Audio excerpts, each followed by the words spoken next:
grand paquebot qui pouvait exister. Imaginez que le gens du temps de Noé, il voit un monsieur barbu, si je lui prêterai une barbe, qui se tient debout et il dit, je veux construire le Titanic. Dans leur époque, ce n'est même pas le langage de leur temps. Ça ne correspond à aucune image qu'ils ont de l'existence parce que cette image-là n'existe pas dans leur pensée. Le mot déluge n'avait jamais existé avant ce temps-là. Mais Dieu place ce mot dans la bouche de Noé et dit, va leur dire, il y aura déluge. Lui-même, il ne sait même pas à quoi ça ressemblerait un déluge. Ceux qui marchent avec Dieu, ils ne marchent pas selon leur cœur, ils ne marchent pas selon les prévisions du temps, ils ne marchent pas selon le raisonnement et la mode de ce temps-là, non, pas selon la logique de pensée de ce temps-là, non pas selon la philosophie de nos temps, ils marchent selon le langage qu'a utilisé Dieu. C'est là que c'est difficile, mes frères. Vous savez, il y a quelques amis pasteurs qui ont commencé l'œuvre par héritage. Vous comprenez? Il y a eu division dans une église, ils ont hérité des membres, ils les ont pris tous, ils ont commencé l'œuvre. Et la plupart de ces membres sont déjà formés, ils ont une fondation à la foi. Et l'église commence déjà avec beaucoup de gens, ça grandira vite, parce qu'ils ont une fondation. Et un d'entre eux, à un endroit donné, il s'est glorifié, il dit, je suis parmi ceux-là qui ont la plus grande église à Montréal, et lui, il s'est glorifié. Et quelqu'un lui a posé la question de savoir, comment avais-tu commencé l'église? Il dit, le Seigneur m'avait béni parce que beaucoup de gens étaient déjà là, la moisson était déjà là, je suis venu cueillir. Et moi, je dis, bien-aimé, tu ne m'impressionnes pas. Je suis plus impressionné par celui qui entend la voix de Dieu à zéro. Il commence l'œuvre à zéro. Et il s'élève de lui des serviteurs. Parce que celui-là, il est une école pour moi.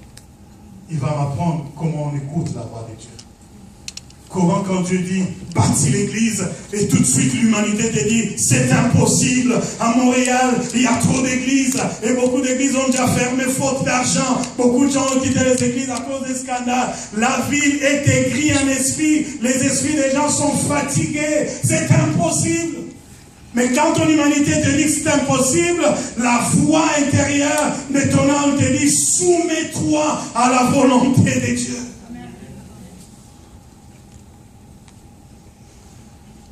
C'est ça ce qui fait la différence entre ceux qui suivent l'Église et ceux qui marchent avec Dieu.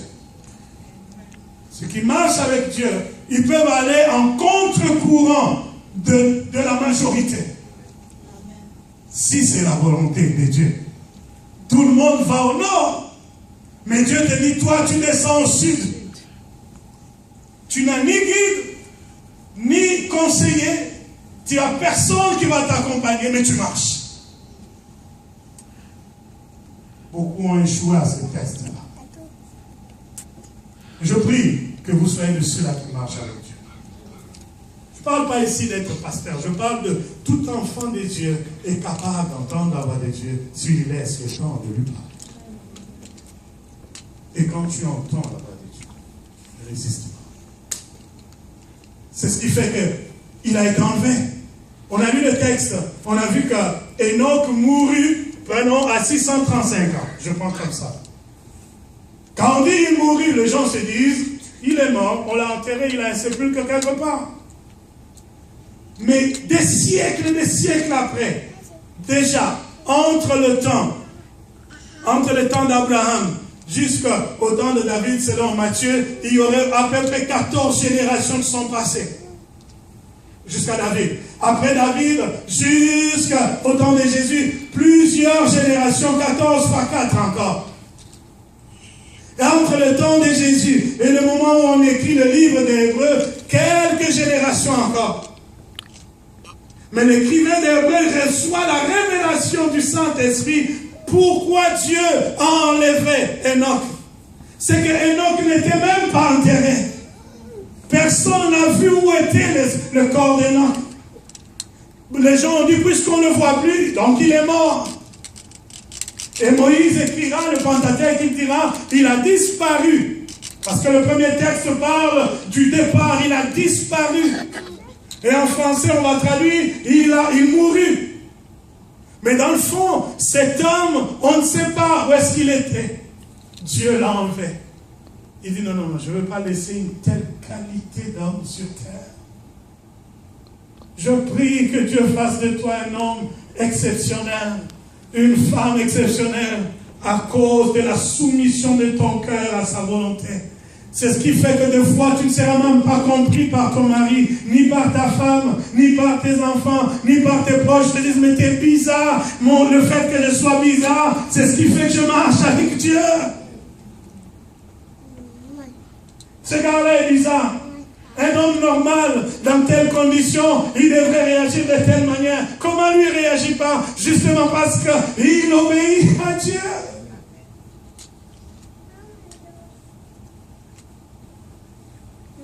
Un homme que j'enviais beaucoup prêchait la parole de Dieu un jour. Il dit, homme de Dieu, vous ne savez pas c'est quoi le prix d'être agréable avec Dieu. Il y a eu une fois où on se retrouve en tant que missionnaire dans une terre étrangère et les sœurs qui viennent te visiter à l'hôtel, il y en a qui rentrent à l'hôtel avec l'intention de te faire tomber. Toi, tu es en mission de l'œuvre de Dieu, mais elle est venue avec l'intention de te faire tomber. Et en plein hôtel, elle peut se déshabiller, rester toute nue. Tu ne sens rien parce que tu veux être agréable avec Dieu. Mais quand tu sors, tu prêches, les gens voient l'onction, ils se disent, mais qu'est-ce qu'il fait d'extraordinaire que moi je ne peux pas faire? Mais justement, il y a des choses que ceux qui marchent avec Dieu font que les hommes ordinaires n'arrivent pas à faire. Parce qu'ils se soumettent à Dieu. Ils se soumettent. Enoch est enlevé. Je bénis Dieu. Parce que Dieu a trouvé que c'était un homme de qualité. Est-ce qu'il est le seul à être enlevé par Dieu? Non. Il est un Dieu juste. Il a enlevé aussi un homme de qualité. Moïse. On n'a jamais vu où est-ce que Moïse était enterré. Parce que l'ange des ténèbres venait réclamer le corps de Moïse, alors que l'ange de l'Éternel venait aussi le réprimander. Il dit, tu ne mérites pas de toucher même au corps de cet homme, parce que c'est un homme exceptionnel. Cet homme pouvait dire à Yahvé, je ne mettrai pas un pas de plus, je ne me leverai pas si tu ne marches pas avec moi. Et Dieu lui dira, ok, je te donne un signe pour que tu sois convaincu que je marche avec moi. Va devant l'Horeb, tiens-toi au creux du rocher, et je passerai devant toi, tu verras mon dos. Et lui, il a vu le dos de Dieu. Nous ne sommes pas tous pareils, mes frères. Il y en a qui marchent avec Dieu selon la foi de ce qu'ils ont entendu des autres. Mais il y en a qui marchent avec Dieu selon ce qu'ils ont vu directement de Dieu. Ne laisse personne t'amener dans des voies qui seront périlleuses pour toi. Parce que lui-même ne comprend même pas le voie de Dieu pour sa vie. Dans une église locale, beaucoup de choses peuvent se faire.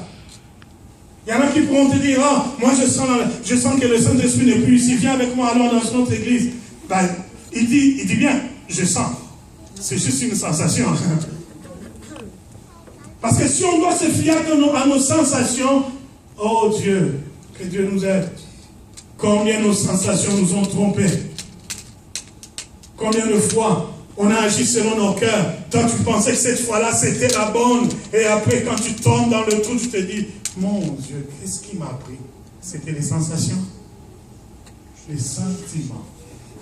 L'apôtre Paul dit, je vous en supplie, frères, je vous en supplie, bien-aimés, je parle avec insistance, ne marchez pas selon le siècle présent, parce que le siècle présent marche selon des traditions humaines, mais marchez selon Dieu. Et comment y arriver? En recherchant le renouvellement de l'intelligence. Mais comment? En étant comme Enoch et Moïse, des gens qui étaient capables d'entendre la voix de Dieu, de ne s'accrocher qu'à la voix de Dieu. Parce que la chair a aussi des désirs, peut nous tromper. La chair. Votre Paul dit aux Galates, marchez selon l'esprit et vous n'accomplirez pas les désirs de la chair. C'est que la chair a des désirs. L'esprit aussi en a d'autres. Ceux qui marchent avec Dieu arrivent à ce troisième chemin. Ils choisissent de marcher selon l'esprit. Les autres qui ne marchent pas avec Dieu, quand ils arrivent à ce troisième chemin, ils choisissent le cœur, la chair, les aspirations, les ambitions. Ils ont dit même, oh, ça ne venait pas de Dieu. Comment les portes se sont ouvertes si facilement? Il arrive des fois que même les portes qui s'ouvrent facilement ne viennent pas de Dieu.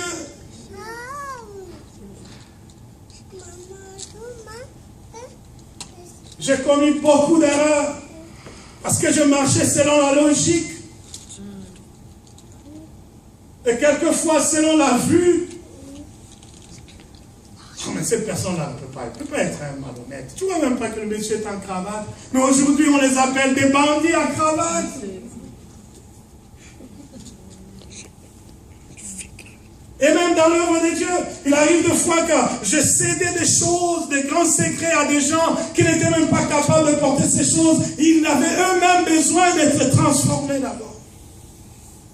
Parce que je marchais selon les sentiments, la vue, la perception humaine des choses. Non, oui, fini. Marcher selon l'esprit.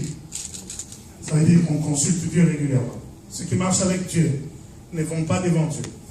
Ils sont en arrière. Dieu est devant. Consulte Dieu. Seigneur, la Bible dit, le cœur de l'homme formule de projets, mais le dernier mot vient de la bouche de l'Éternel. Je veux faire ceci. Qu'est-ce que tu en penses? Imaginez, tu viens me dire, papa, j'avais envie de faire ceci, mais je veux avoir ton approbation. Je ne t'ai pas encore répondu. Je te vois déjà en train de le faire. Quelle serait être ma réaction? Je te laisserai faire. Et beaucoup de gens marchent dans ce qu'on appelle la volonté permissible de Dieu. Et ils ne sont pas la volonté parfaite de Dieu. Parce qu'ils ne consultent pas Dieu. Et même quand ils le consultent, ils n'attendent pas la réponse de Dieu. Ils agissent selon la répulsion du cœur. J'ai un caractère. Moi, je suis quelqu'un, les choses doivent rouler. Il arrive deux fois que quand tu veux que les choses roulent, Dieu dit non, ça ne roulera pas, arrête-toi d'abord. Marcher avec Dieu, c'est d'aller encore même en opposition avec ton caractère. Je le consulte, j'attends. Il a dit, invoque-moi et je te répondrai. Il répondra certainement. Mais ce qui nous détruit de souvent, on n'attend pas. Est-ce que Dieu est contre les initiatives? Non. Dieu aime les gens entreprenants. Mais Dieu aime que quelqu'un dépende de lui. Il y a une grande différence. Il faut dépendre de Dieu.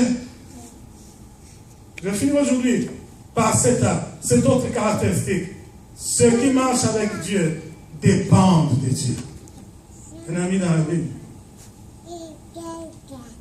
Il dépendait de Dieu. Josué, chapitre 1er.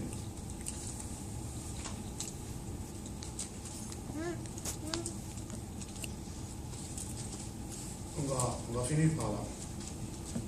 Josué, chapitre 1er. Après la mort de Moïse, j'ai lu comme un petit garçon de l'école maternelle. Après la mort de Moïse, virgule, serviteur de l'Éternel, virgule, l'Éternel dit à Josué, fils de Nun, virgule, serviteur de Moïse. Moïse, mon serviteur, est mort. Maintenant, lève-toi, passe le Jourdain, toi et tout ce peuple, pour entrer dans le pays que je donne aux enfants d'Israël. Tout lieu que foulera la plante de votre pied, je vous le donne comme je l'ai dit à Moïse. Je sais que beaucoup de pasteurs aiment beaucoup ce verset-là. Hein? Quand ils veulent montrer aux gens que je suis le pasteur, tu dois suivre tout ce que je dis. Beaucoup de pasteurs aiment ce verset-là. C'est un verset qu'on prend pour mater un peu les rebelles dans l'église. Est-ce que tu as lu? T'as bien lu là? On a dit, Josué était qui? Serviteur de Moïse. Pas serviteur de Dieu, de Moïse. On aime beaucoup ce verset. Mais ce qu'on ne dit pas, c'est qu'un géniteur ne reproduit que ce qu'il lui ressemble. Je ne peux pas être le père de Winner si je ne lui ai pas transmis ce qui est à moi. Je ne produis que ce qui est de la même race que moi, de la même espèce que moi. Si Dieu a le courage, le luxe de mettre dans une même phrase deux serviteurs, c'est que Dieu sait que ces gens-là se ressemblent. Dieu dit, après la mort de Moïse, virgule, serviteur de l'Éternel, l'Éternel appela Josué, fils de Nun, virgule, serviteur de Moïse, parce que les deux avaient quelque chose qui faisait que Dieu aimait ces gens-là. Ils dépendaient de Dieu. Un serviteur de Dieu va continuer à marcher avec Dieu aussi longtemps qu'il dépend de Dieu. Si tu arrêtes de dépendre de Dieu, tu continueras à faire l'œuvre, mais sans Dieu.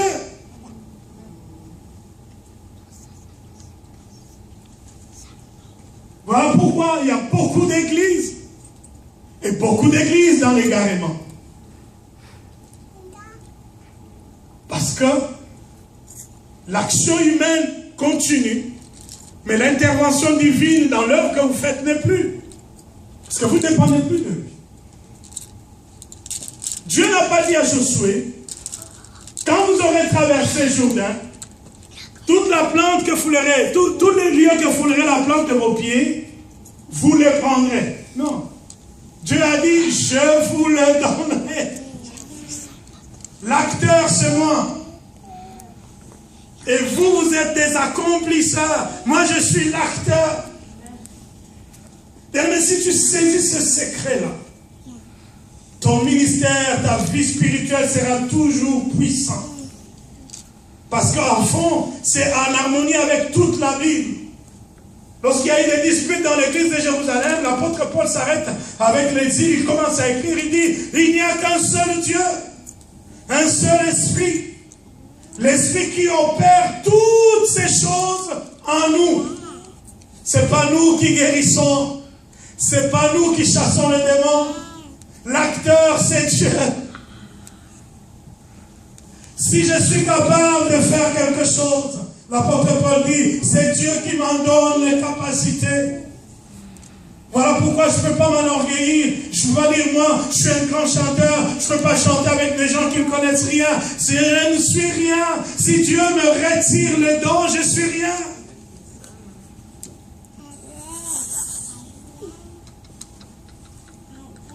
Garde ça à l'esprit.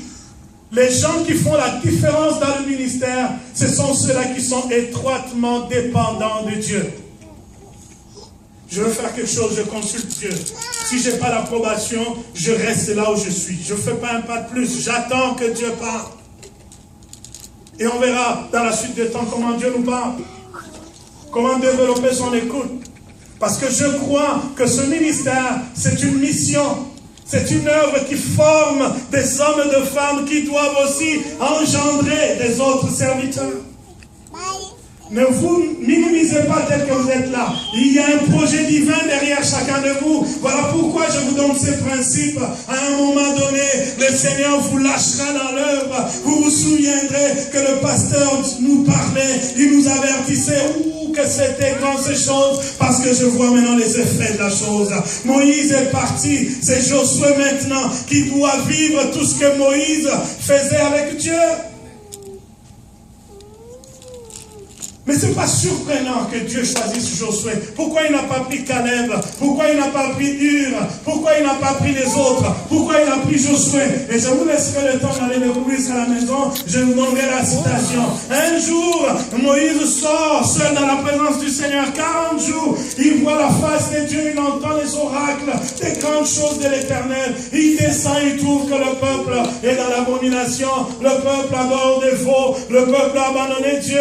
Dieu est en en colère, il dit, je veux faire une différence maintenant entre toi et le reste du peuple. Avant, je descendais dans la tente d'assignation, au milieu du camp. Maintenant, je ne veux plus le faire. Prends la tente d'assignation, sors là du camp, mets-la dehors.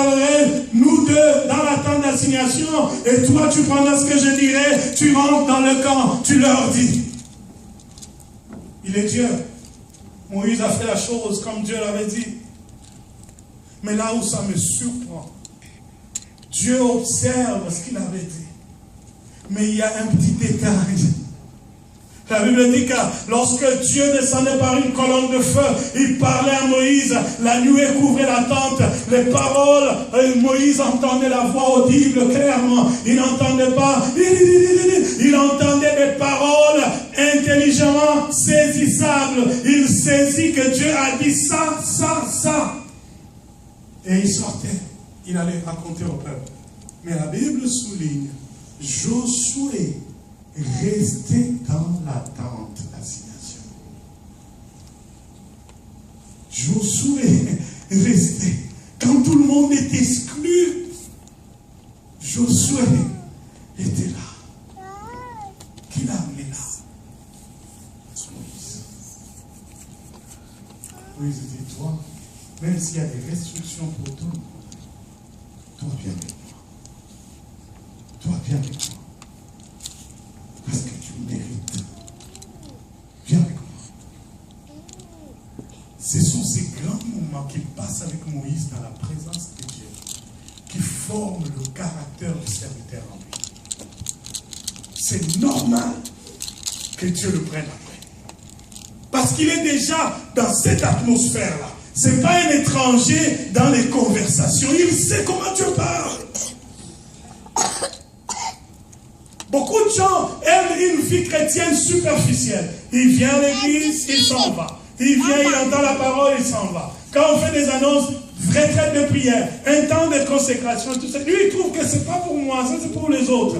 Mais tu auras aussi un ministère aussi superficiel que tu le penses. Mais ceux-là qui vont loin derrière le rideau avec l'homme de Dieu, ils reçoivent la même onction qu'à l'homme de Dieu. Je vous invite, mes frères, à sortir du confort de la vie chrétienne, à pousser vos limites un peu plus loin. Ceux qui marchent avec Dieu sont des gens extraordinaires. Souvent, Alexis me dit, pasteur, je ne sais pas comment tu fais avec ton horaire. Tout ce que tu fais là, tu fais tout en 24 heures. Je ne sais pas comment tu fais. Et tu as beaucoup d'énergie. Ma force, ma fille, me vient de la présence de Dieu. Sinon, je ne serais pas capable de faire tout ça. Je me fais violence. Je me lève à 5 heures. Je passe du temps avec Dieu. Je veux faire mon travail séculier. Quand je prends une pause, pendant que tout le monde mange, je me retire dans ma voiture. Il y a toujours une guitare dans la voiture. Je prie. Je lis la parole de Dieu. Je rentre faire mon travail. Quand c'est fini, je m'arrête un moment. Je prie. Et je viens à la maison. Je fais mon rôle de père. Quand je trouve qu'il y a un temps vide et qu'il y a trop de bruit à la maison, je sors. Je vais dans un parc. Je prie. Cherche Dieu. Même là où les autres dorment, ne dors pas. Cherche Dieu.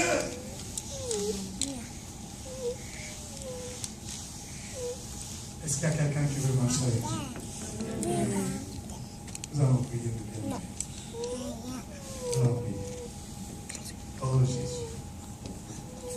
Qui pouvait croire que le Fils de nous, qui est né en Égypte, esclave, ce sera celui-là